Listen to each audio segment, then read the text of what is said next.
सन 1799 में वेलेस्ली के नेतृत्व में अंग्रेजों ने मैसूर पर प्रत्यक्ष नियंत्रण स्थापित कर लिया था। हैदराबाद पर उनका पहले से ही अप्रत्यक्ष नियंत्रण था। अब अंग्रेजों की महत्वाकांक्षा बढ़ रही थी और वो मराठा साम्राज्य पर भी अपना नियंत्रण स्थापित करना चाहते थे, परंतु वे सही मौके की तलाश में थे और उन्हें सही मौका बहुत ही जल्द मिलने वाला था, क्योंकि मराठा सरदारों का पेशवा पर प्रभाव को लेकर आपस में तनावपूर्ण संबंध चल रहा था। और ये तनाव और अधिक तब बढ़ गया जब सन 1802 में होलकर शासक के भाई की हत्या पेशवा के इशारे पर कर दी गई। जवाब में होलकर शासक यशवंतराव होलकर ने पेशवा बाजीराव द्वितीय एवं सिंधिया की संयुक्त सेना को पुणे की लड़ाई में बुरी तरह से पराजित कर दिया और पूना पर कब्जा कर लिया। इसके पश्चात पेशवा बाजीराव द्वितीय ने अंग्रेजों से मदद मांगी और उन्होंने 1802 में बसीन की संधि कर ली, जो कि एक सहायक संधि थी। अन्य मराठा सरदारों ने बसीन की संधि का विरोध किया और यह भी द्वितीय मराठा युद्ध का एक कारण बना। 1803 में वेलेस्ली के नेतृत्व में युद्ध प्रारंभ हुआ। अंग्रेजों ने असई, अर्गा, दिल्ली, असवारी आदि स्थानों पर विजय प्राप्त की।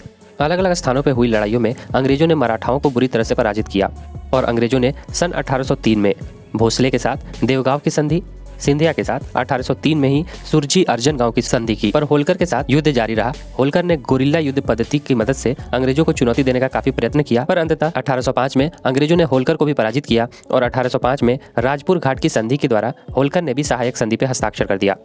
इस युद्ध के पश्चात अंग्रेजों ने मराठा साम्राज्य के एक बड़े हिस्से पर प्रत्यक्ष नियंत्रण स्थापित कर लिया और अन्य हिस्सों पर अप्रत्यक्ष नियंत्रण स्थापित कर लिया।